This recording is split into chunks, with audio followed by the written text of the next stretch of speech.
2부 토론은 이종재 세종대 교수님을 저장으로 이민호 서울시 지하안전과장님, 이지영 한국도로공사 지하안전평가센터장님, 하성호 한국지반조사협회장님, 최휘영 지오메카 ENG 대표님, 그리고 김민수 대한경제건설기술부 기자께서 수고해 주시겠습니다. 토론 진행을 맡은 세종대학교의 이종재 교수입니다.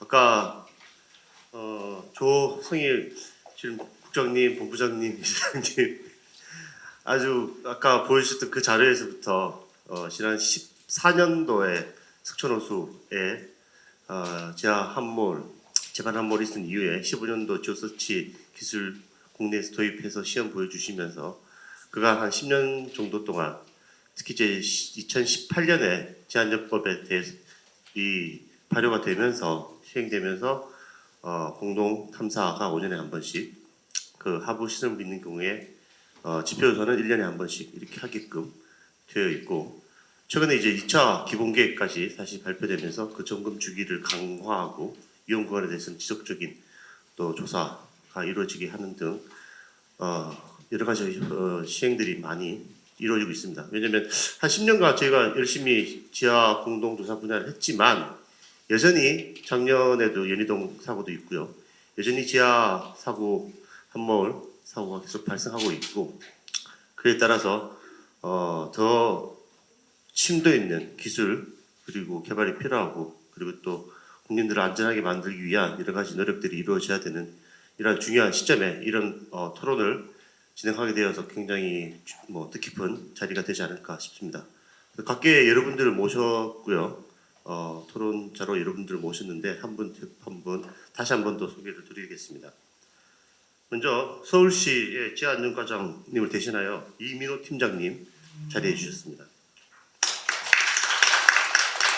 아까 발표도 해주셨지만 한국도로공사의 지하안전영향평가센터장이신 이지영 박사님 자리해 주셨습니다. 한국지반조사협회 하성호 회장님 자리해 주셨습니다. 그리고 지오메카 ENG의 최희영 대표님 자리해 주셨습니다. 그리고 대한경제신문의 김민수 기자님 참석해 주셨습니다. 실은 공동탐사협회 회장님이신 최윤일 회장님께서 여러 가지 각계 전문가 분들께 어떤 종류의 질문들을 하면 좋을지에 대해서 질문지 페이퍼 커닝 페이퍼 주셨습니다만 허심탄회하게 그 커닝 페이퍼 안 보고 여쭤보고 싶은 그리고 하고 싶은 말씀들을 한번 듣는 자리들을 마련해 보겠습니다. 근데 커닝 페이퍼 약간 참조했습니다. 먼저 가장 지하 공동탐사 쪽에서 그러니까 서울시가 아마 전국 지자체 중에서 가장 모범적인 국토부보다 더 모범적인 사업을 수행해 주고 계신데요. 그리고 서울시에 대한 여러 가지 경험들 그리고 어떤 것들이 더욱더 보완됐으면 좋겠다. 그리고 그 진행 방향들에 대해서 한번 들어보도록 하겠습니다. 팀장님. 서울시 지하안전과 공동탐사 1팀장 이민호라고 합니다. 저희 한희진 지하안전과장님께서 참석하셔야 하는데 의회 일정 때문에 좀 바쁘셔서 부득이하게 담당 팀장이 제가 참석하게 됐습니다. 서울시에서 공동탐사 관련 업무를 하고 있는 실무자로서 이렇게 이제 의미 있는 자리를 마련해 주신 이제 한국공동탐사협회 최윤 회장님께 감사의 말씀드리겠습니다. 지금 저희 서울시에서 진행하고 있는 이제 공동조사 부분은 사실 이제 아까 조성희 원장님께서 말씀하신 숙제를 주신 부분인데 저희 용역업체에서 선정할 때 현장 테스트를 진행하고 있습니다. 아까 말씀드렸던 이제 최대 이제 9점까지 이제 배점을 주고 있는데요. 사실 이제 저희 현장 테스트는 저희가 이제 서울시에서 발주하는 용역에 대해서 이제 참여 업체의 사업 시행 능력을 평가하는 방법입니다. 이제 공정한 평가를 위해서 이제 블라인드 추첨으로 해서 테스트 장소를 선정한다든가, 그다음에 이제 당일 탐사를 하고 그 다음 날 6시까지 분석 자료를 결과를 제출하고 그 결과 제출한 부분에 대해서 다시 천공하고 다시 이제 영상 촬영을 해서 이제 그 결과를 가지고 이제 점수를 매기는 그런 형태입니다. 지난 이제 3년간 사실 이제 저희 용역업체에서 진행했던 연장이 한 12,300km 정도 됩니다. 그 중에 이제 한 2,000개소 좀 못 미치게 이제 발견 공동이 생겼는데 킬로미터당 이제 평균 한 0.16개입니다. 아까 이제 원장님께서 말씀하신 것처럼 사실 이제 부족한 부분이라고 생각이 되는데 사실 이제 그래도 이제 저희 서울시에서는 한 10년 정도 지속적으로 이제 공동 탐사를 계속 진행하고 있고 그래서 이제 점점 이제 줄어가는 형태라고 이제 저희 믿고 있고요. 그래서 사실 이제 발견 공동하고 이제 동일 지점에서 공동이 다시 재발생하는 경우는 없었습니다. 근데 사실 이렇게 이제 서울시에서는 이제 집안 침몰 사고로 인해서 이제 시민 이제 안전과 재산 피해를 좀 이제 사전 예방하는 이 공동조사의 실효성을 확보하기 위해 가지고 현장 테스트를 이제 진행하고 있고 꼭 필요하다고 생각을 하고 있습니다. 그리고 이제 아까 말씀해주신 이제 숙제 부분에 대해서는 저희가 또 고민을 해서 현장 테스트에 대한 이제 그 실효성을 이제 좀 최대한 확보할 수 있도록 노력하겠습니다. 그리고 이제 저희 서울시에서만 뿐만 아니라 구청에서도 그렇고 이제 대형 고착 공사를 하고 있는 도시기반 시설본부에서도 이제 용역이 발표가 될 겁니다. 그 부분에 대해서도 이제 저희가 이제 가장 먼저 그다음에 가장 많이 했던 일은 현장 테스트 부분에 대해서 지원을 하면서 계속적으로 이제 좀 추진해 나갈 방향입니다. 사실 이제 좀 많이 궁금해하실 것 같아서 좀 참고적으로 말씀드리는데 저희가 서울시에서는 금년 사업 규모로 한 170억 정도를 진행했던 걸로 알고 있습니다. 그리고 내년도 이제 예산이 아직 확정이 되지는 않았지만 이 비슷한 수준의 좀 더 이제 국토부에서 진행하고 있는 사업 구간까지도 저희가 이제 공동 탐사를 진행하려고 노력하고 있습니다. 이상입니다. 네, 아까 조석일 원장님께서 발표하실 때 말씀해 주셨던 서울시에서의 공동조사업체 선정할 때 이제 기술 테스트하는 그런 부분들까지 포함해서 말씀을 주신 것 같습니다. 그리고 아마 현장 테스트에서는 이제 실효성 있는 테스트가 이루어져야 된다라고 말씀 주셨는데 아마 점수 부분이나 이런 것들도 점점 더 아마 실효성 있게 개정돼 나가지 않을까 싶은 생각이 들고요. 그리고 장비 쪽도 말씀해 주셨는데 그 장비 같은 것들을 이제 테스트해 볼 수 있는 아까 도로공사 이재영 박사님 발표했듯이 도로공사 보유하고 있는 예산 시험장도 있고요. 그리고 최근에 이제 국토안전관리원회에서 구축하고 있는 시험장, 장비 성능 인증에 대한 시험장들이 있기 때문에 그런 실험 시설에 대해서 인증받은 그런 장비들이 서울시에서도 투입되어서 많이 활용될 수 있는 그런 연계 체계가 이루어졌으면 좋겠습니다. 다음으로는 아까 또 발표도 해주셨는데 또 그 이외에도 추가적으로 말씀 주실 게 있으실 것 같아서요. 한국도로공사 이지영 박사님 말씀. 네, 안녕하세요. 이런 기술적인 토론회에 발표도 할 수 있는 기회를 주시고 그다음에 패널로도 초청을 해주셔서 이제 다양한 토론에 참석할 수 있게 해주셔서 진심으로 감사드립니다. 저는 이제 협회장님하고는 일본을 가셨을 때 2014년도에 그때 이제 같이 도쿄를 방문한 기억이 있는데요. 그때 많이 배웠습니다. 어떻게 보면 지안전의 기본이 되는 이제 지안전 관리 방안 자체가 이제 서울시의 이제 현장 관리에 기반해서 나온 거기 때문에 현안에 앞장서서 지금까지도 굉장히 기술 기반을 구축하고 확장하는 데 있어서 체계적으로 관리해 나가고 계신데 저희 도로공사에서도 많이 배우고 있습니다. 지속적인 협력 관계가 이루어지길 바라고요. 저는 협회장님한테 숙제를 받았습니다. 이제 3가지에 대해서 좀 답변을 해주셨으면 좋겠다라고 해서 한 3가지 방향으로 저희 도로공사의 경험을 바탕으로 말씀드리도록 하겠습니다. 이제 첫 번째는 기술 표준의 수립이 필요하고 지금 어떻게 보면은 뉴스 앵커까지도 GPR이라는 단어를 좀 언급할 정도로 굉장히 널리 알려졌는데 그러면 과연 국민들이 얼마만큼 믿고 있느냐 이제 탐지의 한계라든가 이제 불확실성이라든가 이런 부분이 지금 좀 많이 알려지고 있는 시점에서 어떤 국민의 신뢰를 제고를 하고 이 부분이 이제 기술적으로 내지는 사업적으로 확장해 나가는 부분에 대해서 도움이 될 부분을 말씀드리고 싶습니다. 먼저 지하 탐사에 대해서는 기술 표준이 없습니다. 물론 이제 국가에서 수립할 예정이지만 저는 업계에서 먼저 이제 선제적으로 수립하시기를 요청드립니다. 가장 먼저 해야 하는 것은 용어입니다. 법적으로 집안 침하가 이제 지하안전법에 그러니까 반영이 되었고요. 이제 10월부터 반영이 되었고 그리고 뭐 이제 싱크홀 내지는 뭐 지하 안전 사고, 뭐 함몰, 뭐 치마 뭐 이런 부분에 대해서 좀 언어들이 다 혼용되고 있고 뭐 일본은 좀 악의적으로 기사에 좀 악용이 되는 그런 부분도 있습니다. 그리고 뭐 다채널, 단채널, 뭐 차량용, 보호용 뭐 너무 많죠. 뭐 이런 부분에 대해서 먼저 용어가 그 표준화되는 것이 필요하다고 생각합니다. 그리고 장비의 성능하고 관련해서는 저희 한국도로공사에서는 그 시험도로 자체가 저희 고속도로의 표준도를 반영했기 때문에 이 부분에서 탐지를 할 수 없는 장비는 저희에 들어올 수 없습니다. 들어올 수 없고 그리고 그 해석도 같이 병행해서 보기 때문에 저희 회사에서도 굉장히 다양한 다채널 뭐 차량형, 보도형 뭐 1세대, 2세대, 3세대 다 가지고 있습니다. 그런 부분에 대해서 이제 그 비교 검토를 해가지고 탐지 성능을 할 수 있는 내지는 분석자의 역량도 판단을 하기 때문에 그런 두 가지의 역량을 가지신 분이 저희 도로공사에 그 공동 탐사를 해주시기를 바랍니다.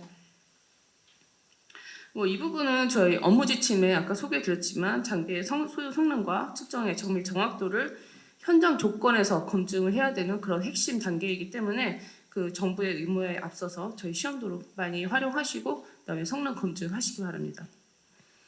그리고 한국공동탐사협회에 좀 요청드릴 게 그 국가에서 주도하는 것에서 앞서서 이제 공동탐사의 어떤 표준 가이드라인을 구축해 주시길 바랍니다.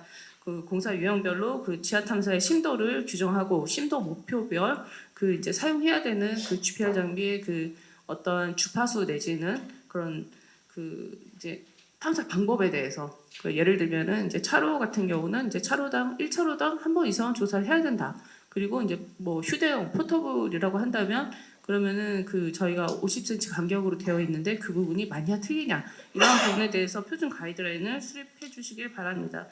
그리고 이제 저희는 터널 공사가 많은데 그 산악지 터널이 많습니다. 이제 그러다 보니까 깊은 심도를 탐지해야 되는 경우가 많은데 이제 현재 천층 탐지밖에 안 되는 이제 그 GPR 그 성능으로는 할 수가 없으니까 이 부분은 좀 전기 비정도 같이 탐지해야 된다고 좀 기준에서 열어주시길 바랍니다. 이로써 그 국민 신뢰도를 좀 제고할 수 있을 것으로 생각됩니다. 네, 두 번째는 아까 발표 자료에서도 말씀드렸지만 탐사 정보의 관리와 공유 체계의 구축입니다. 그 주기적인 탐사 결과를 축적해서 변화 감시 체계를 그 구축하는 것이 효율성의 핵심입니다. 그 동일 지역을 주기적으로 탐사하지만 단순 재조사로 그 비용 낭비가 발생하고 있습니다. 탐사 결과를 DB를 구축하고 지자체 내지는 도로관리청 등 유관 기관에 공유하는 체계를 시급히 구축해야 한다고 생각합니다. 이를 통해서 고위험 지역의 그 공동 변화를 추적하여 선제적인 안전 조치를 취할 수 있을 것으로 생각합니다. DB 구축 시에는 탐사 장비의 상세와 세팅 정보 중요하죠.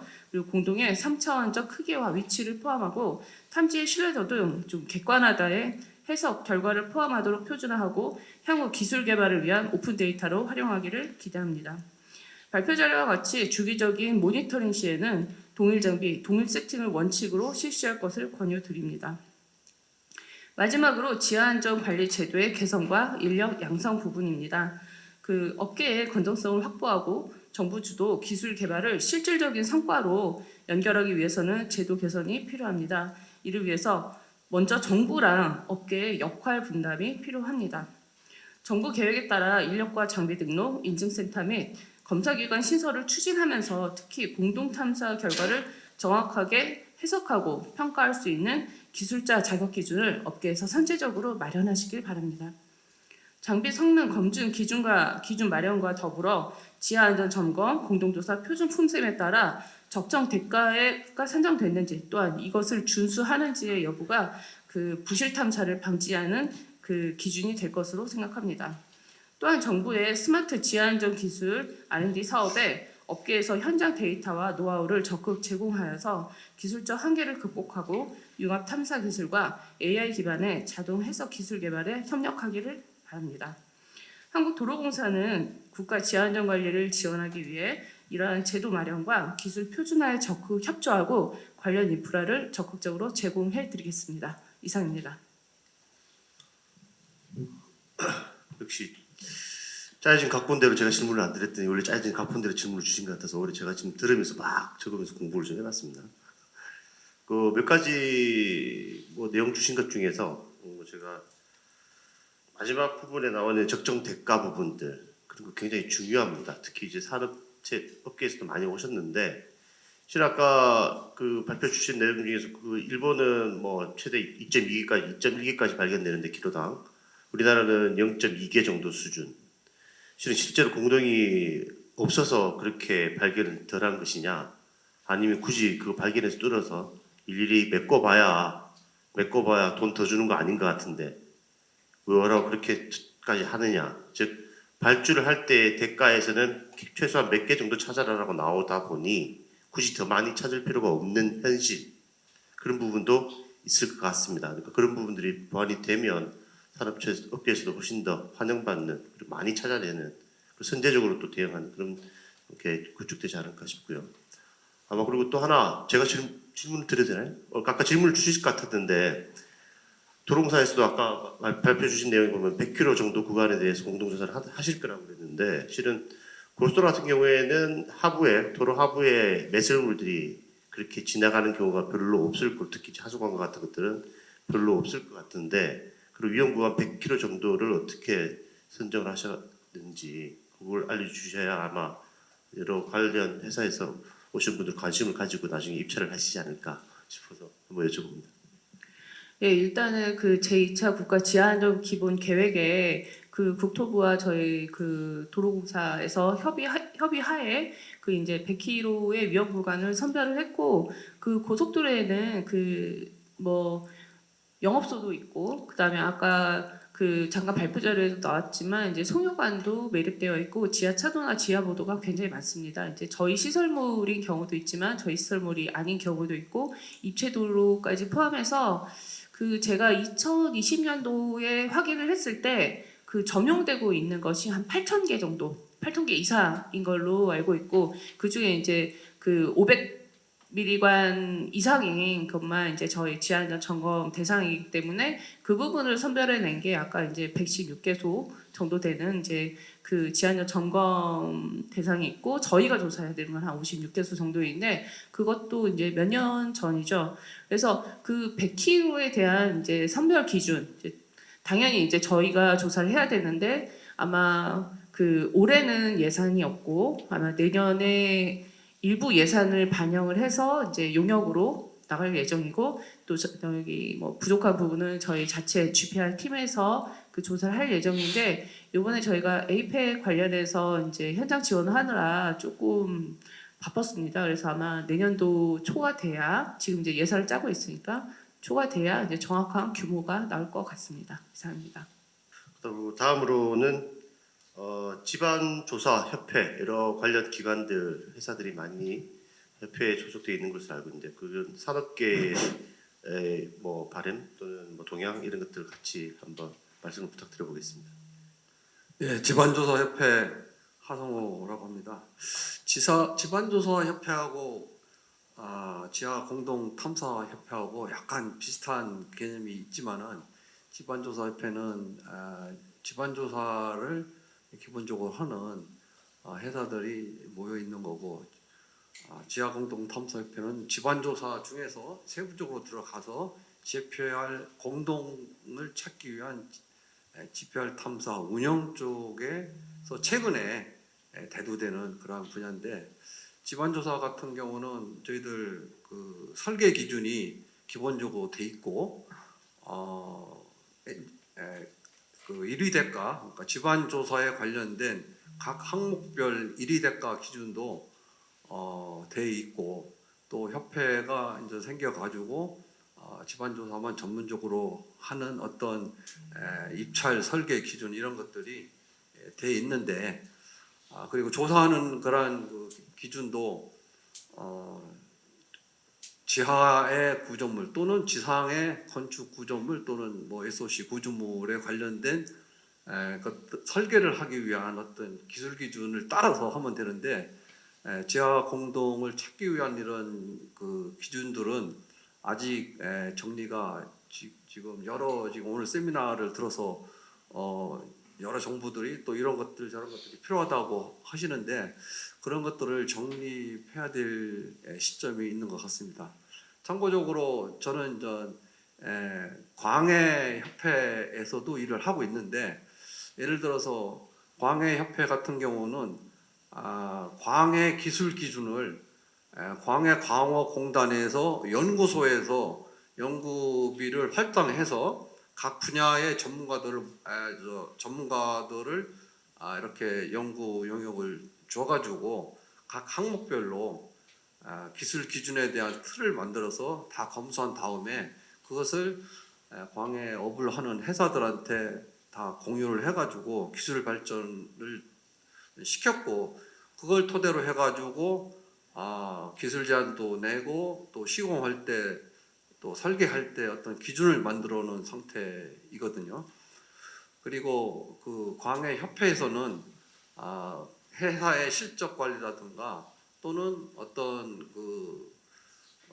개인 기술자의 어떤 경력 관리, 그런 것도 최근에 해 나가는 추세로 있습니다. 그거에 따라서, 그런 기준에 따라서 광해광업공단에서 설계, 시공, 발주를 하는 틀이 잡혀져 가고 있는 상황인데, 우리 지금 지하공동탐사협회는 생긴 지 얼마 안 되고 또 그런 과정을 거쳐야 될 것 같은데, 그러면은 누가 그런 설계 기준, 탐사 기준, 지금 여러 패널들 또 발표자가 말씀하셨다시피 어떤 장비에 대한 카리브레이션을 어떻게 하고, 또 장비에 대한 특성에 따라서 어떤 장비 특성에 대한 입찰의 어떤 기준, 어떤 사람이, 어떤 기술자가 어떤 등급이 어떻게 해야 되는지, 그런 자격 기준, 그런 것들을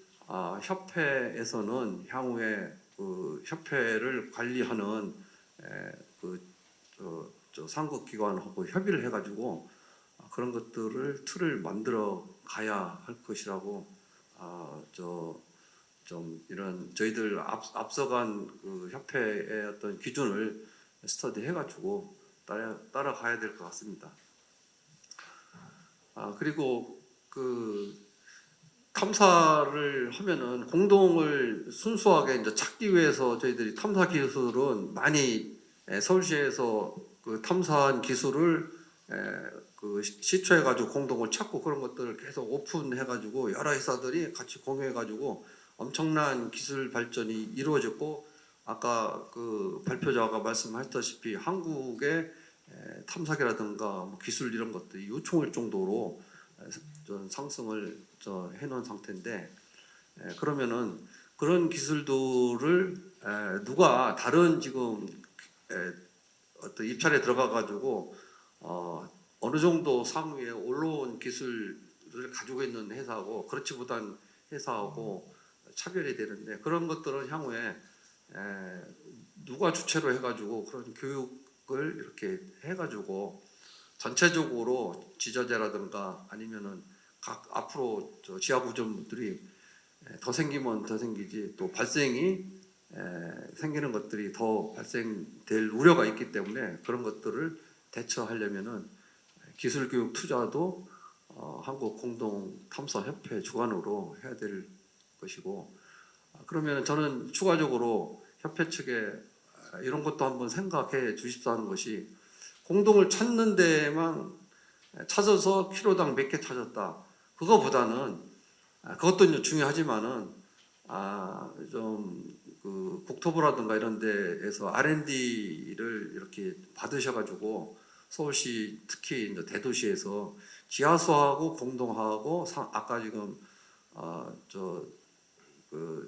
하수도, 배수 뭐 이런 것들하고 어떤 역학관계가 있냐, 그런 것들이 논문 발표가 되고 어느 정도 자료는 있지만은 그것이 지역별로 어떻게 공동 나온 숫자하고 연계해가지고 그것을 종합적으로 의원 관리를 하고 피드백 해가지고 어떤 그걸 관리하는 주체, 연구 자료를 묶어가지고 관리하는 주체가 현재는 없는 것 같습니다. 그런 것들을 협회에서 추가적으로 주관해서 하시게 되면은 현재 여러 공동을 찾아가지고 나온 자료하고 그런 것들하고 향후에 저희들이 지하 안전 관리, 유지 관리를 하는 데 있어서 사회의 이런 그 안전 관리하는데 많은 공헌을 할 수 있는 기회가 많이 있을 것 같습니다. 그런 쪽으로 우리 최은호 회장님께서 앞으로 좀 고생스럽더라도 추진해 줬으면 고맙겠습니다. 이상입니다. 네. 아마 지금 열심히 회장님 막 적으시는데 숙제를 많이 주시는 것 같습니다. 아마 숙제가 많다는 건 아직도 좀 더 잘 정립을 해 나갈 일들이 많다는 거고요. 뭐 기술 기준 말씀해 주셨고 기술자에 대한 자격 기준들, 그다음에 기술 교육에 대한 부분들, 왜냐면 업체들 간의 기술 격차들을 완화시켜주기 위한 교육 문제, 그다음에 장비 성능에 대한 기준 등 여러 가지를 협회에서 고민해 주시기를 말씀을 주신 것 같습니다. 감사합니다. 다음으로는 공동조사 분석 용역을 직접 수행을 하고 계시는 지오메카 ENG의 최영 대표님 좋은 의견 좀 부탁드리겠습니다. 안녕하세요. 저는 지오메카 ENG에서 공동 탐사를 수행하고 있는 대표 최휘영입니다. 오늘 이렇게 한국 공동 탐사협회에서 이런 포럼을 통해서 좋은 의견들이 많은 것 같습니다. 특히 이렇게 국내 공동 탐사가 시행하게 된 이런 최초의 산정인들도 많이 참석하셔서 왜 국내에서 공동 탐사가 시행되었는지부터 여러 가지 향후에 이런 전문 기술 인력에 대한 교육 이런 여러 가지 제도에 대해서 좋은 말씀을 주신 것 같습니다. 저는 회사에서 이제 공동 탐사업을 하고 있고 지금 현재 한국 공동 탐사협회 부회장을 맡고 있습니다. 저는 이 공동 탐사가 시작된 지 약 만 10년 이상이 지났고 현재 정부 공공기관 등에서 이런 공동 탐사가 발주되는 현황과 문제점 그리고 대책 방안에 대해서 말씀을 좀 드리고자 합니다. 지금 현재 최근 2년간 정부 지자체에서 발주된 공동 탐사는 약 60개 기관 정도에서 약 200건이 최근에 발주가 되었습니다. 그래서 낙찰된 금액을 계략적으로 집계를 해보면은 약 427억, 또 민간까지 포함하면은 한 500억 이상의 어떤 시장이 되지 않나 생각을 하고 있습니다. 이 중에 발주 중에 발주 금액이 좀 큰 것들은 공동 탐사 참여 업체의 기술 능력, 공동 탐지 능력을 평가를 해서 하는 수행 업체를 선정하는 이런 부분은 서울시와 부산시 그리고 단발성으로 지자체 일부에서 시행한 사례가 있으며 지속적인 사업은 서울시와 부산시인 것 같습니다. 좀 서울시와 부산시에 좀 아쉬운 점이 있다면은 현재 도로 하부에 굉장히 많은 지하 매설물들이 분포하고 있기 때문에 테스트할 때는 0.45에서 0.5m 이내에 공동망 제시하는 이런 기준들이 좀 지금 이런 정부에서 깊은 10도까지 찾는 이런 부분에 대해서는 약간 좀 아쉬운 점이 있다고 생각이 되는 부분이고요. 또한 최근 2년간 200여 건에 대한 발주 현황들을 분석해 보면은 약 한 160건 정도가 이런 건설 기술 용역에서 보면은 고시금액 이하에 속하는 이런 부분이 됩니다. 정부에서 이런 건설 기술 용역에서 발주 시에 고시금액 이하는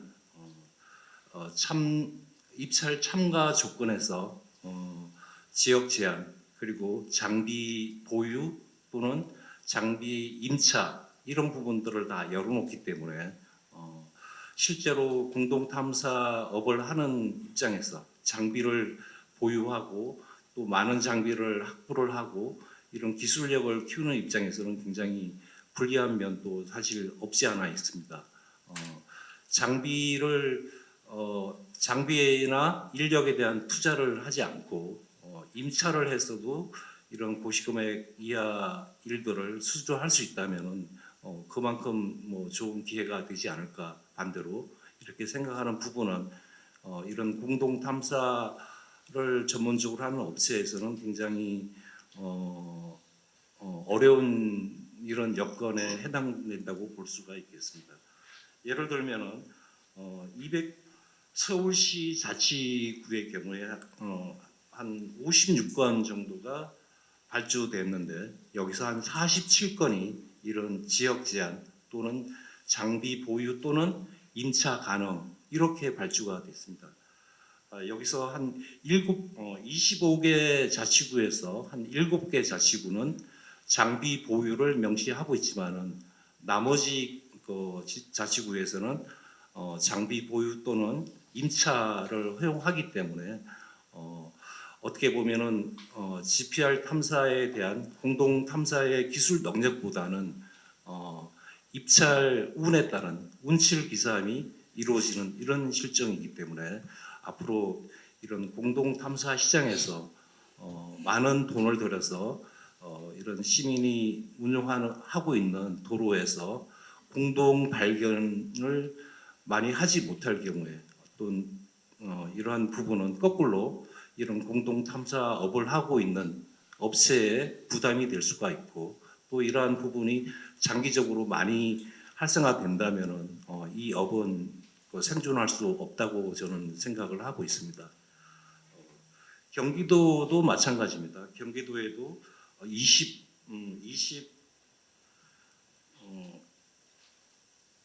경기도의 경우에도 23건이 발주를 했는데 15건이 장비 보유 및 임차로 허용을 하고 있습니다. 경기도는 31개 시군 중에서 7개 시군만 장비 보유로 제한을 하고 있는 이러한 실정입니다. 또 한 가지를 또 말씀을 이런 원인들은 발주자의 어떤 여러 가지 한 몇 가지로 유추를 할 수가 있는데요.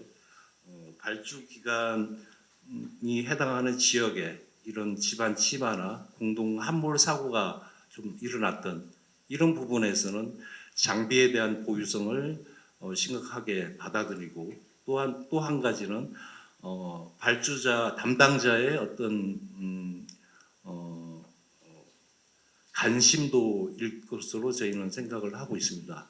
그래서 발주자가 좀 많은 발주 지역의 현황과 발주자의 어떤 관심을 가진다면은 장비를 임차해서도 공동 탐사를 할 수 있다. 이런 관념은 좀 가지시면은 좀 곤란하지 않을까 저는 그렇게 생각을 하고 있습니다.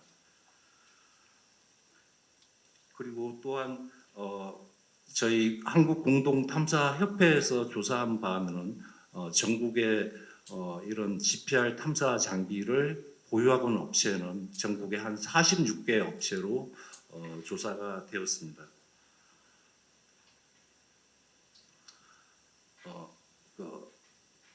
지역별로 보면은 서울이 한 7개 업체, 경기도가 17개 업체, 인천 3개소, 부산 경남이 6개, 강원 4개소 4개 업체, 대전 3개, 전남 광주 2개, 대구 경북 2개 등 지역별로 장비 보유 현황도 굉장히 좀 다양합니다. 그런데 현재 발주는 이런 대부분이 건설 기술 용역에서 고시금액 이하의 금액들이 한 3% 정도가 이렇게 지역 제한 또 고시금액 이하로 해서 발주가 되다 보니까 대부분이 낙찰되는 업체는 장비 보유를 하지 않은 업체도 굉장히 낙찰이 많이 됩니다. 그리고 장비를 보유하지 않은 업체가 어떻게 용역업을 수행할 수 있을지 좀 생각이 되고 또 이런 장비를 임차해서 이러한 관리들이 사실 제대로 수행이 되는지가 굉장히 궁금하기도 합니다.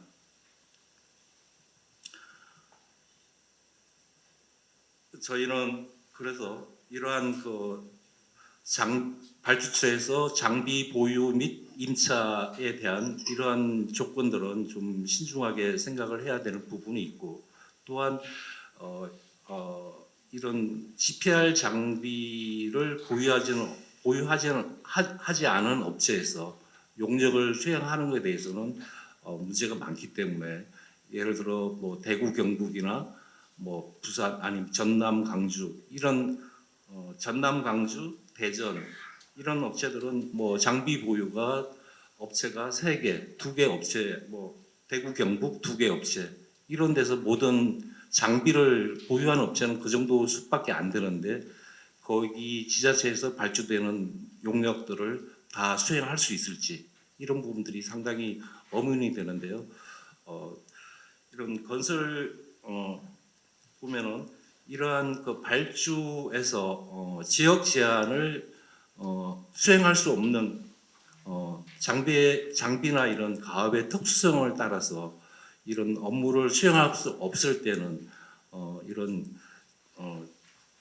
지방 계약법에 의하면은 인접 시도 또는 타 시군까지 시도까지 이렇게 포함해서 종합 발주할 수 있는 이런 입찰 제도를 좀 활용을 했으면 하는 게 제 생각이고요. 이런 것이 이루어져야 이런 공동 탐사 장비 및 인력에 대한 투자와 기술 개발이 더 활발히 진행되지 않을까 이렇게 생각을 해봅니다. 예.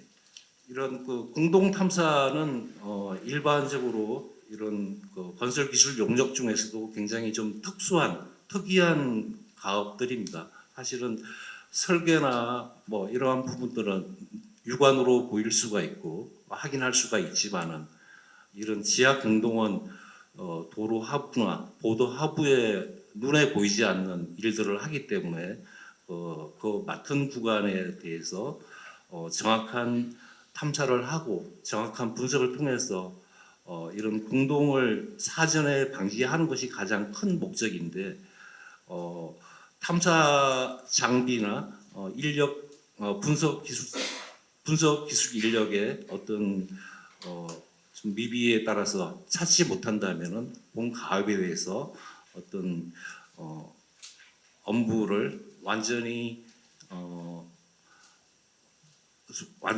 그 수행했다고 볼 수 있는 평가하기조차도 굉장히 어려운 실정이기 때문에, 이러한 공동 탐사 부분은 일반 설계와 달리 누가 옆에서 평가할 수 있는 이런 분야가 되질 않습니다. 그래서 이런 가업 특성을 고려해서 발주 시에 좀 더 명확한, 그리고 이런 장비 보유, 기술 인력, 그리고 앞으로 이제 분석사에 대한 자격, 교육 이런 것을 통해서 이런 공동 탐사 부분의 어떤 발전과 또 발전이 있어야 되지 않을까, 저는 그렇게 생각을 하고 있습니다. 이상입니다. 그 현업에서의 애로사항들을 설명해 주신 것 같은데요. 실은 2015년 이후에 한 10년 정도 동안 우리나라에도 아까 일본에 있는 지오서치와 같은 그런 공동조사 탐사를 아주 잘하는 회사들이 생겨나고 있습니다. 그런데 우후죽순 생겨나고 있습니다. 그러니까 장비 한 대만 사면이 아니라 빌려 쓰면 되는 그런 문제들 때문에 우후죽순으로 생겨나고 있습니다. 그러다 보니까 장비를 선제적으로 아까 말씀 주신 것처럼 심도 11m짜리도 우리도 장비 한 번씩 해서 그것도 테스트해보고 싶고, 민간에서 다 테스트해보고 싶어서 이렇게 투자를 하고 있는 회사들은 뭐 투자할 용기가 안 나죠. 장비를 그렇게 선제적으로 막 투입해서 사서 테스트해보고 하고 있는데, 그 회사들과 장비가 아예 없는 회사들이 같이 입찰을 볼 수 있는 그러한 문제점들을 아마 지적해 주신 것 같습니다. 그래서 우후죽순 생겨나는 것보다 공동조사 시장이 아까 말씀해 주신 게 한 연간 한 427억, 민간까지 포함하고 500억이라고 그랬는데, 이게 뭐 2천억, 1조 시장으로 커지는, 핸드폰 판매하듯이 이렇게 커지는 시장은 아니고요. 한 500억 정도의 시장이라고 본다면 500억 정도에 맞는 마켓 쉐어를 가져갈 수 있는 빅3, 빅5 이런 정도의 산업 규모, 회사 규모가 적정 수준이 있을 것 같습니다. 그게 너무 많이 난립되면 아마 그 안에서 또 재산 깎아먹는 우리 국회에서도 그런 일들이 생기지 않을까 우려가 되는 부분이 있어서 아마 현실적인 그런 걱정들을 아마 얘기해 주신 것 같습니다. 그리고 마지막으로 이제 대한경제신문의 김민수 기자님 좋은 말씀 주십시오. 네, 대한경제신문의 김민수 기자입니다. 앞서 다른 발표자분들이랑 토론자분들이 다 얘기를 해주셔서 비슷할 것 같은데 좀 기자 입장에서 좀 생각했던 거를 말씀드리도록 하겠습니다.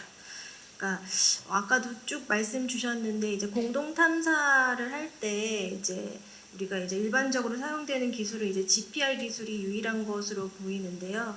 그러면 이런 이제 GPR에 의한 공동 탐사 기술을 좀 어떻게 좀 활성화하고 개선할지가 과제라고 봅니다. 그래서 첫 번째로 말씀드릴 거는 탐지 업체를 선정하는 것과 관련된 사항인데요.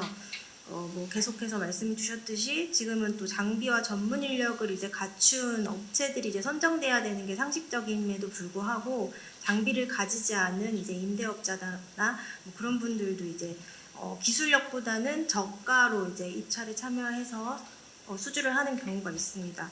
그래서 이제 서울시나 부산시처럼 테스트 현장을 두고 진짜 실력으로 이제 업체를 선정하는 경우도 있지만 그렇지 않은 곳들이 더 많은 실정이라서 그래서 공동 발견이 가능한 이제 기술 자격 보유 업체들을 입찰할 수 있도록 하는 환경을 만드는 게 중요할 것 같고요. 두 번째는 이제 전문 인력 양성이 필요할 것 같습니다. 그러니까 공동 탐사 분야도 이제 육안에서 GPR 기술을 이제 도입하면서 기계화되고 자동화되듯이 이제 여러 산업에서도 이제 좀 기계화되고 자동화되는 동안 공통적으로 이제 발생되는 문제점들이 전문 인력이 없다는 건데요. 그래서 여기 이제 GPR 여기 분석 인력도 보면 이제 공동 탐사 업체에서 특별하게 이제 관련 기관에서 육성하는 게 아니라 업체에서 한 3년 정도를 이제 학습과 경험을 통해 가지고 이제 양성이 되는 구조라서 이제 이런 전문 분석 기술을 가르치는 교육기관이나 일정한 기술 수준을 보유한 전문 인력 자격 제도를 마련하는 것이 중요할 것 같습니다. 그리고 마지막으로는 AI가 최근에 이제 전 산업에서 열풍이잖아요. 그래서 GPR 탐사에서도 이제 나중에는 이제 점차 지금도 그렇지만 이제 AI 기술이 접목돼야 할 것으로 보입니다. 그래서 AI는 사실 생산성을 높여주는 되게 엄청난 기술이지만 데이터가 없이는 최적의 성과물을 내놓을 수가 없거든요. 그래서 이제 지금 산발적 단발성으로 이제 취합되는 데이터를 DB화하는 게 시급하다고 봅니다. 이상입니다. 감사합니다. 네, 일단 말씀 주신 것 중에 아까 기자님이시니까 항상 우리 쪽에 쓰이는 이 공동과 관련돼 있는 문제들이 나갈 때 집안 침하, 집안 함몰, 공동, 싱크홀 이런 것들이 용어가 어느 정도 정리가 되어서 똑같은 용어로서 언론을 통해서 보도가 되어야 되지 않나. 이재용 박사님 말씀 주신 것처럼 그런 공동 또 탐사와 관련된 있는 용어 정리가 아마 협회를 통해서 제대로 한번 정리가 돼서 통해서 보도가 될 필요가 있겠다 생각이 들고요. 그리고 전문 인력 자격 제도는 지금 가장 화두입니다. 각 회사마다 전문 분석사 어떤 눈을 이걸 공동으로 판별할 거냐 말 거냐에 대한 전문 분석사를 어떻게 확보하고 있느냐가 회사의 노하우이기도 합니다. 그러니까 그 인력을 어떻게 또 교육해서 다시 또 수준 있는 전문가로 양성해 내느냐 이런 부분들도 같이 말씀해 주셨습니다. 감사합니다. 이제 오픈해서 여러 가지 질문들 궁금한 사항들 있으시면 한번 질문 주시면 답변을 드리도록 하겠습니다. 저를 먼저 소개를 해야 되겠죠. 한국건설품질연구원의 대표입니다. 그리고 구조물 진단학회 6대 회장을 했던 사람입니다. 저는 공무원을 해서 국토부에 있었고요. 오늘 지하 공동탐사 포럼을 들어보면서 이 주체가 지금 대한경제신문하고 지하 공동탐사협회라고 지금 그렇게 프랑카드에 표시가 되어 있는데 실질적으로 주인이 없는 곳에서 을들만 모여가지고 지금 서로 불평을 하는 모양을 띄고 있지 않느냐라고 좀 심하게 얘기하면 제가 혹평을 지금 좀 드리는 것을 양해를 해주시기 바랍니다. 지금 지하 안전관리 업무지침 81조를 보면은 이제 강론이지만 그 탐사에 필요한 장비나 측정 정밀도 확인 같은 것을 받도록 이렇게 되어 있습니다. 이거 정부가 해야 될 일이고 이건 국토부 고시로 지금 고시되어 있는 걸로 알고 있는데 현재 많은 GPR 장비들이 국내에 도입되고 있습니다. 저 같은 경우에도 지금 종합안전진단기관을 30년 이상 경영을 해보면서 지하안전탐사가 참 중요하다. 뭐 적게는 또 크게는 국가적으로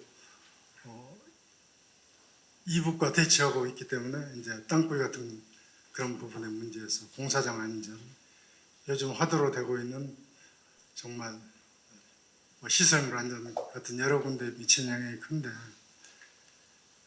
지하 GPR 탐사 장비라고 들어온 업체들이 지금 킨텍스 같은 데서 가끔 전시회들을 이렇게 하는 데를 가서 구경을 많이 해보면 뭐 세계 각국의 아마 GPR 장비들이 우리나라를 겨냥을 해서 아마 큰 시장을 우리가 벌려놓고 그 사람들 배만 불리는 거 아니겠느냐라는 그런 생각을 해봅니다.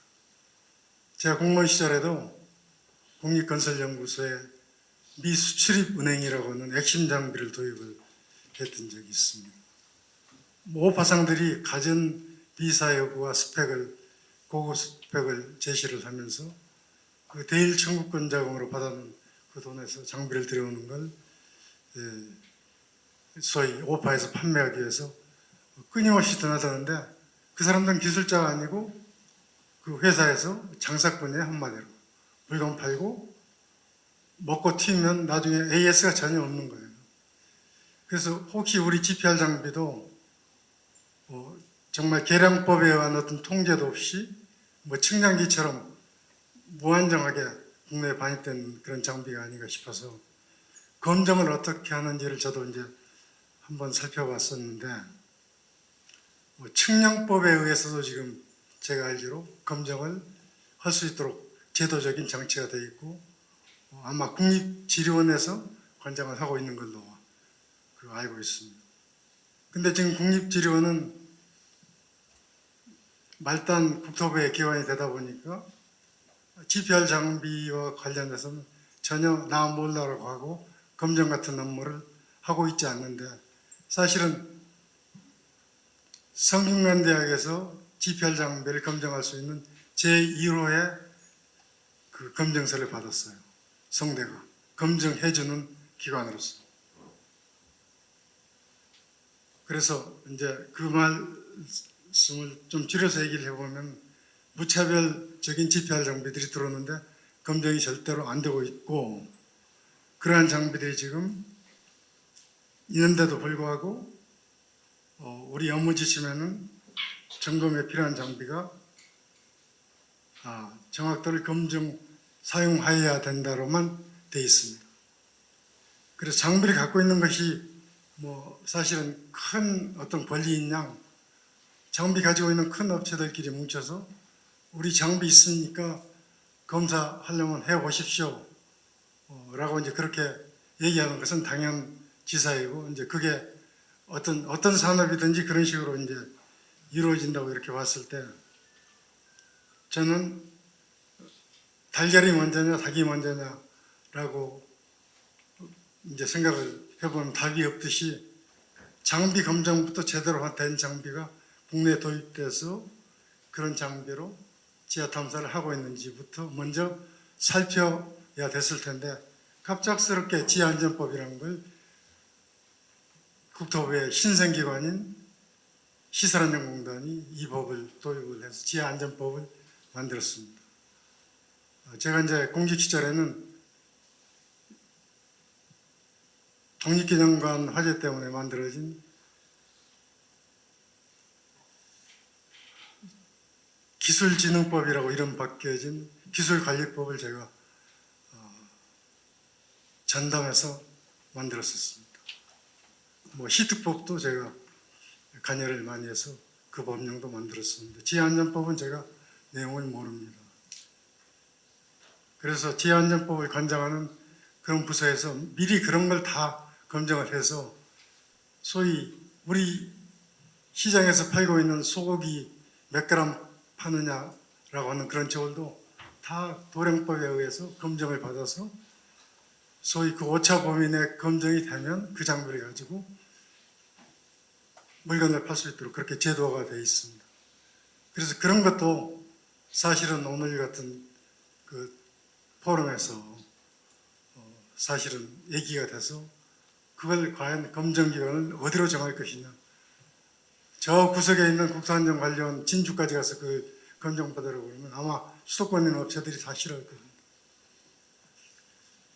그래서 그런 것도 건의를 해야 된다고 그러면은 그 고양이가 사실은 이제 국토부나 아니면 국토안전관리원이고 사실은 여기 이 업체들은 그 이제 뭐 심한 얘기지만 을에 속하는 것이기 때문에 그런 것도 건의를 해서 문제를 해결해 나간다고 그러면은 특히 이제 전문 건설 신문 중에서 가장 큰 대한경제가 그런 걸 이슈화해서 사실은 사명감을 가지고 국민의 안전을 위해서 좀 수고를 많이 해주셔야 될 것 같다는 생각이 듭니다. 그래서 발주를 어떻게 하고 장비를 가지고 있는 업체만 그 일을 할 것인가라고 하는 그런 부분의 문제는 발주자와 그리고 그걸 수주해서 할 수 있는 업체들의 어찌 보면 그 어렵지 않은 문제입니다.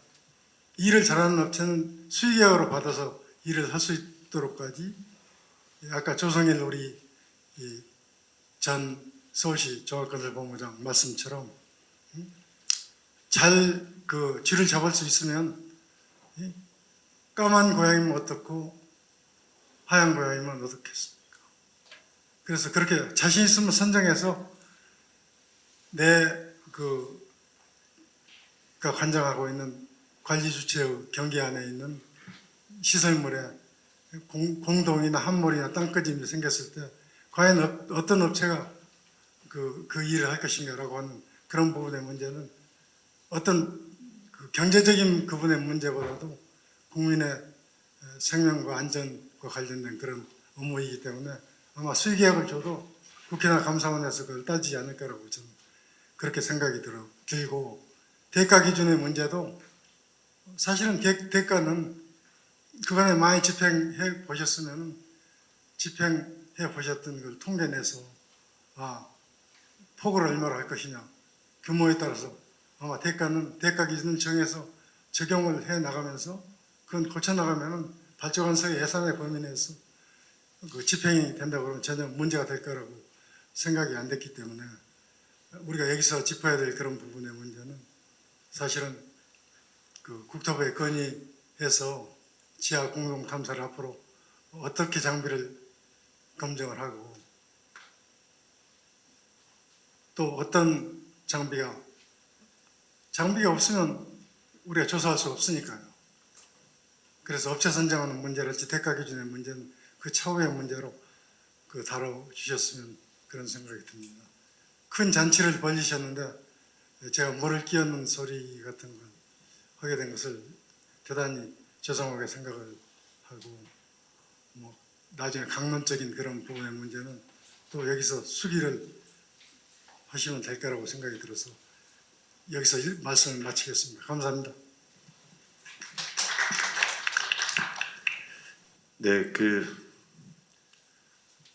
을들의 목소리를 모아가지고 대한경제신문을 통해서 보도를 내고 그리고 협회장님께서 그 숙제들을 잘 위로 가볍게 잘 전달을 해서 이런 기준, 장비 인증 뭐 그런 것들을 잘 정립할 수 있는 그런 방향으로 나가야 되지 않을까. 좋은 말씀 주셔서 감사합니다. 네. 네, 아까 발표를 드렸는데 시간이 워낙 쫓겨서 추가로 하나만 더 좀 건의를 드리겠습니다. 회장님이 말씀하신 거랑도 좀 연관이 있을 수도 있는데 이게 탐사 땅 꺼진 문제, 이게 장비의 문제일 수도 있고, 또 하나는 이제 저는 이거를 설명할 때 판독 문제 얘기를 하는데, 엑스레이를 찍은 거를 의사들이 판독하는 건데, 엑스레이 기계도 중요하지만 지금 우리한테 상당히 절실한 거는 판독 기술 아니냐, 이런 생각을 좀 해봤거든요. 근데 제가 이제 서울시설공단 이사장을 그만둔 지 벌써 3년이 좀 지났는데, 공단 이사장 할 때 한국도로공사랑 같이 이렇게 우리 지금 몇 개 대학이랑 같이 했었던 것 중에 하나가, 교량 분야에서는 지금 포스트 텐션 교량의 안에 텐던을 점검하는 게 큰 숙제 중에 하나거든요. 그 부분을 이제 우리 국내에서 이제 외국 자료들을 같이 쭉 조사를 해가지고 서울시설공단이 이제 그 조사를 했는데, 그때 만든 게 오픈 이노베이션이라는 거를 저희가 시작을 했었어요. 그거 뭐냐면, 여기서도 같이 좀 확대를 했으면 하는 생각이 들어서 제가 건의를 드리는 건데, 우리가 이제 교육도 필요하고 뭐 자격제도도 필요할 수 있지만, 지금 당장 절실한 거는 우리 자체 역량 증진이거든요. 업체는 경쟁을 할 수밖에 없는 상황일 거고, 그러면 그 업체를 포함해서 관, 또 학 이런 데가 같이 우리 업계를 포함해서 역량을 증진시킬 수 있는, 다 같이 그 역량에는 각자가 경험한 경험, 지식, 그 다음에 갖고 있는 기술, 또 지혜, 또 특히 이 경우에는 판독한 결과의 데이터, 이런 것들을 같이 공유하고 공개해서 같이 토론하고, 그것들을 전부 다 지금 포스트 텐션 그 브리지 같은 경우는 그거 시작된 2017년도인가요?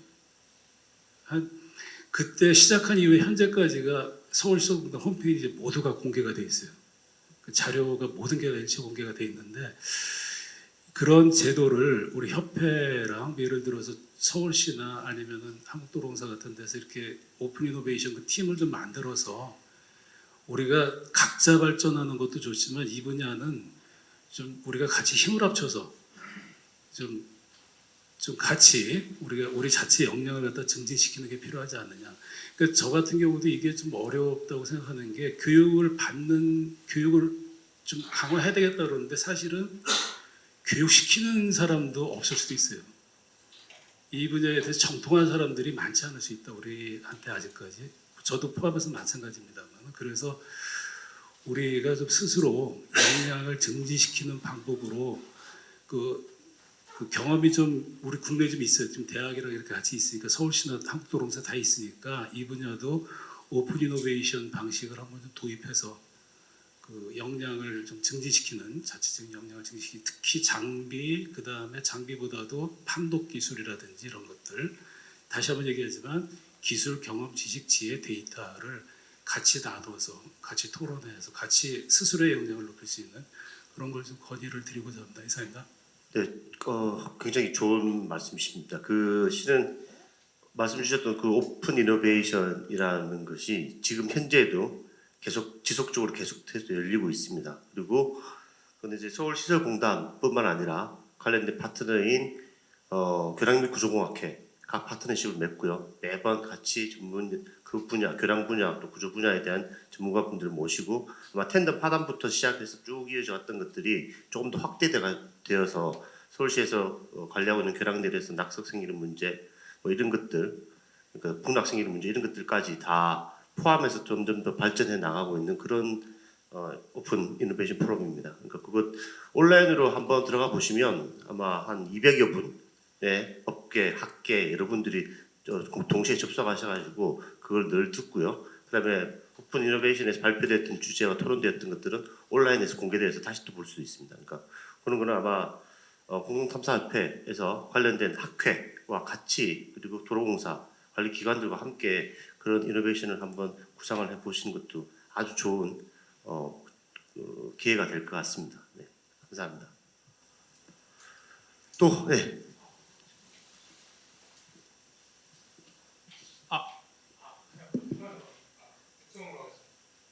강남구청 시속과 지표와 탐사 용역 담당자 이병수입니다. 다름이 아니라 그 용역의 과학력을 이용해서 2차로가 천공조사라는 게 있는데 그거에 대해서 질문해도 될까요? 그게 뒷배 탐사를 이후에 2차 조사를 하면 천공조사라는데 그 도시가스 관 같은 게 있어요. 인허가 문제거든요. 어려워가지고 대부분 신곡폭포까지는 가지 않고 대부분 북폭포라는 거 넘겨서 인계에서 복구를 하고 있어요. 그래가지고 이런 경우에는 대체할 2차 조사 절차나 개선 방향 같은 게 있는지 여쭤보고. 아마 지오메카 쪽에서 네, 실제 제가 답변해야 될 사항인 것 같습니다. 사실은 1차 탐사에서 공동 이상 지점을 발견하고 2차 조사라는 과정을 이제 거치게 되는데요. 2차 조사의 목적은 천공 지점에 분포하는 이런 지하 매설물 분포 유무를 확인하고 또 한 가지는 공동에 대한 면적을 산정하기 위한 방법으로 한 3방향 이상을 이렇게 탐사를 하게 됩니다. 해서 이런 도시가스 저희도 업을 하고 있지만 도시가스에서는 항상 갈로 주변을 천공을 못하게 하는 부분이 있습니다. 그래서 그 부분이 이제 나중에 굴착 또는 도시가스에서 공동에 대한 확인을 해야 될 부분으로 저희도 숙제로 남아 있는데요. 사실은 이러한 위험성 때문이 아닌가 그렇게 생각을 하고 있습니다. 그래서 그럼 도시가스 직상부에 인접한 이런 부분은 천공시의 어떤 안전사고 때문에 그렇지 않나 생각을 하고 있는데요. 이런 부분은 그 지하시설물을 관리자 입장에서 봐야 될 것으로 저희는 판단을 하고 있습니다. 네. 또 뭐 건의할 사항이 있으신 것 같은데. 아니 건의가 아니고 제가 그 실적이 없는 회사가 입찰이 들어와서 지방의 소규모 회사라든가 또 장비가 없는 회사들이 탐사를 해가지고 장비 있는 회사한테 줬을 때 그게 좀 뭐 이성일 원장님께서도 말씀하셨다시피 판독을 하고 교육하고 다 했는데 그럼 그런 회사 투자한 회사하고 안 한 회사하고 이 형평성이 좀 떨어지고 그럼 그렇게 계속 투자해가지고 회사의 품질 퀄리티 높여가지고 노력하는 회사하고 안 맞지 않습니까? 그래서 제가 문득 편을 대하는 중에 건설기술진흥법에는 동종업계에서 일부 또는 전부를 바로 하도 줄 수 있는 게 없고 안전진단 같은 경우도 동종업계에서 애주를 못 주고 다만 뭐 지게차라든가 포크레라든가 개인 장비업자한테는 줄 수는 있거든요.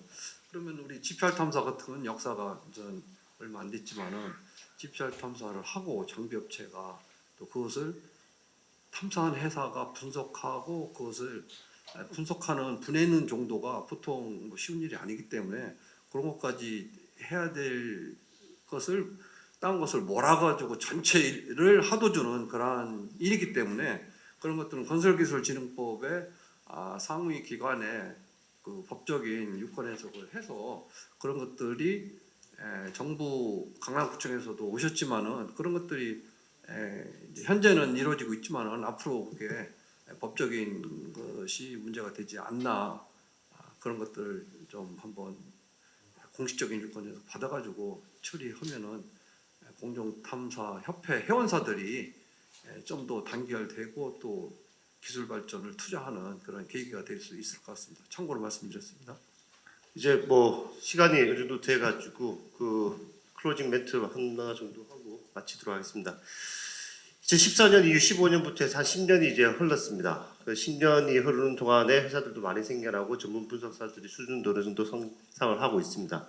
여러 가지 주셨던 의견들 중에서 장비 문제, 그다음에 전문 분석사에 대한 기술 교육 문제 여러 가지 좋은 말씀들 많이 주셨습니다. 아마 그런 내용들이 제가 2차 기본 계획에는 다 담겨 있는 것으로 제가 이해를 하고 있고요. 앞으로 정부에서도 그런 방향으로 나아가고 있고 민간에서도 그에 따라서 점점 더 전문 기술자들이 육성되는 방향으로 나아가야 될 것 같습니다. 제가 2015년에 처음에 제가 이 지하 공동 탐사 쪽 AI 쪽 연구과제 국토부의 지원으로 한 4년간 수행을 했었는데요. 그 수행을 다 하고 났더니 서울시가 실제 공동 조사하면서 데이터를 전해주고요. 그 데이터를 바탕으로 저희가 AI 모델을 만들었기 때문에 그 데이터로 논문을 썼더니 해외 여러 가지 군데에서 그 데이터 공유해 줄 수 있냐? 그 얼마나 비싼 데이터인데 함부로 줄 수는 없지 않습니까? 그러니까 데이터 공유가 국내 산업 발전, 국내 기술 발전에 대해서는 아주 도움이 되게 다 써야 될 것 같고요. 아까 주셨던 말씀 중에서 서울을 맡겨라라는 그런 말이 오히려 동경을 맡겨라라고 할 정도의 발전까지 갈 수 있도록 우리 참여해 주신 모든 분들 그리고 관련 업계 기관에 계신 모든 분들께서 더욱더 많이 노력해 주시기를 당부드리면서 이상 마치도록 하겠습니다. 감사합니다. 마지막으로 최은우 협회장님의 마무리 인사말을 드리며 지하 공동 탐사 포럼을 마치도록 하겠습니다. 오늘 여러 가지 발표가 있었지만 가장 핵심이 하나 있었던 것 같습니다. 그거는 해결해드리고 마무리하겠습니다. 그러니까 조성일 원장님께서 말씀하시기로 월등한 기술을 가진 업체의 평가가 중요하다. 맞습니다. 그걸 좀 부연해서 설명드리자면요. 우리 일본은 최근에 업체를 기술력이 어느 정도인지 평가하기 위해서 어떤 테스트장에 일본에 있는 모든 업체를 불러가지고 평가하는 그 회사별 능력을 평가했습니다. 거기서 구멍을 가장 많이 찾은 업체가 고득점, 구멍을 못 찾은 업체가 점수를 적게 받는 그런 과정에서 평가가 있었는데 우리 서울시, 우리나라 같은 경우에는 국가에서 그렇게 한 적은 없고 이제 각 지자체에서 업체를 뽑을 때 어떤 평가를 합니다. 하는데 서울시 같은 경우, 부산시 같은 경우에 아까 말씀드렸지만 구멍 3개 찾으면 만점이다. 이게 왜 중요하냐면요. 일본은 지금 지오스치가 본사 포함 지점이 총 7개입니다. 본사까지 포함해서 지점 7개고 이 지오스치 회사가 전국을 독점하고 있습니다. 우리나라는 지금 메이저급이 한 5개 있습니다. 그리고 메이저급으로 올라가는 중간 업체들이 많이 기다리고 있습니다. 제가 알기로 한번 10개 이상 되는 것 같고요. 근데 아까도 말했지만 지금 100억에서 시장이 500억, 1000억, 1조 넘어갑니다. 뒷받침이 어떻게 돼야 됩니까? 능력이 공동을 찾을 수 있는 능력을 보유한 업체가 많아져야 됩니다. 그래서 서울시에서 지금 하고 있는, 부산시에서 하고 있는 입찰할 때 공동 3개 찾는다. 이게 가장 중요한 겁니다. 공동을 많이 찾는 것보다 어떤 업체들의 기회를 줘야 돼요. 만약에 공동을 가장 많이 찾는 업체가 계속 입찰된다면 아마도 일본처럼 지오스치처럼 독점하는 기업이 나타날 겁니다. 그러면 전체적인 산업이 무너집니다. 왜냐하면 어떤 특정 업체가 독점하면은 기술 개발 자체가 멈추는 거죠. 경쟁 체제가 안 되니까. 일본이 그래서 아마 저 생각으로는 경쟁 체제가 우리나라보다는 약하고 또 이 기술이 지오스치만 가지고 있다면 아마도 우리나라가 더 월등하게 다양한 생각을 가지고 아까 깊은 심도 이야기했잖아요. 자, 깊은 심도 간단하게 이야기하면 이런 겁니다.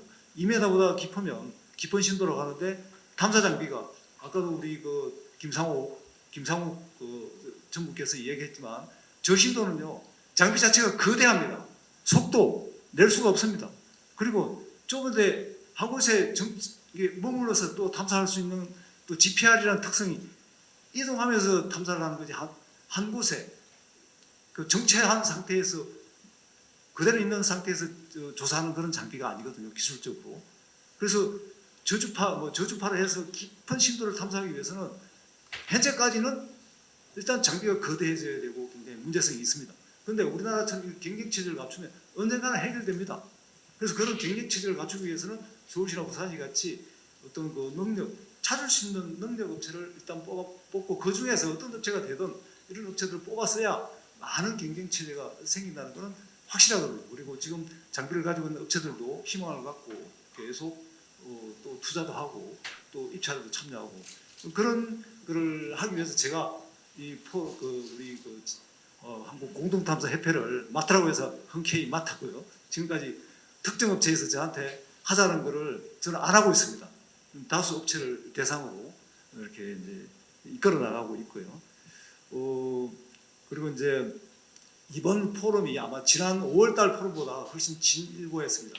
그리고 각 업체에서 실무에 필요한 것들도 많이 오늘 강의가 됐고요.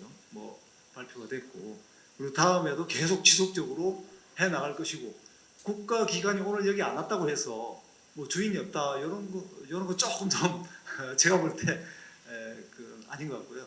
오늘 그래서 이제 그 신문사하고 같이 한 게 요즘 우리나라 정치를 해도 언론에 그 나온 거를 등한시하면 정치가 망하는 거죠.